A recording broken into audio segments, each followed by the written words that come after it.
I find it unique that I'll have my name on two things. I'll have my name on a piece of stone here on our local trail system because I helped build a trail. And then I have my name in Wikipedia for airing this commercial.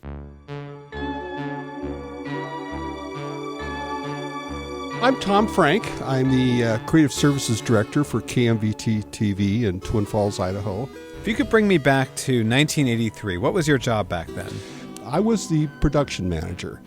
My main thing was making sure local commercials were produced. I was also in charge of all the folks who were directing the newscasts and crewing the newscasts and stuff like that. So, pardon the term, I was a jackass of all trades.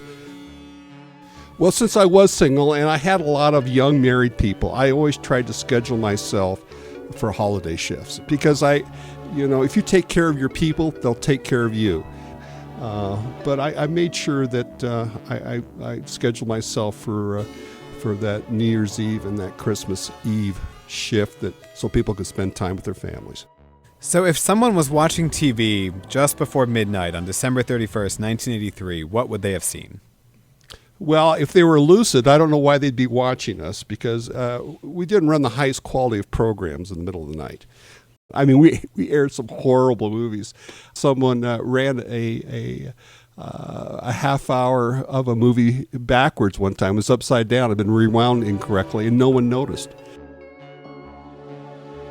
And this spot had to run at the very last opportunity before midnight.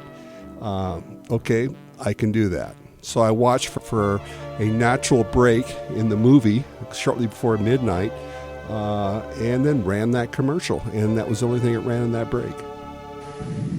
Today we celebrate the first glorious anniversary. I believe there probably was someone watching, probably in the number of hundreds, not thousands. Some insomniacs. I don't know if they would have thought about it. I mean, this is a very rural market, technologically not very savvy.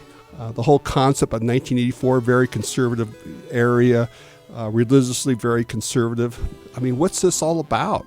I mean, we get scantily clothed people on TV because I know the people weren't wearing much. The commercial is definitely much better than the programming I had on at the time. My job was to make sure that tape got back down into the proper hands so Monday morning that we could ship it back to the agency who placed the order.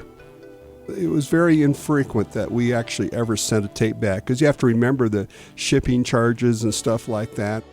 How much do you think it cost for the ad agency to buy that time on your station at that time? Oh, I bet you it didn't cost them more than $10. Seriously, at that time of night. Is that a joke or a real number? Oh, no, it's a real number. Yeah, no, at that time of night and that type of audience, nah. Did you ever think that this ad would have so much staying power and influence? I didn't. I honestly didn't. I'm still kind of curious. I think it's a little bit is the cult of Apple.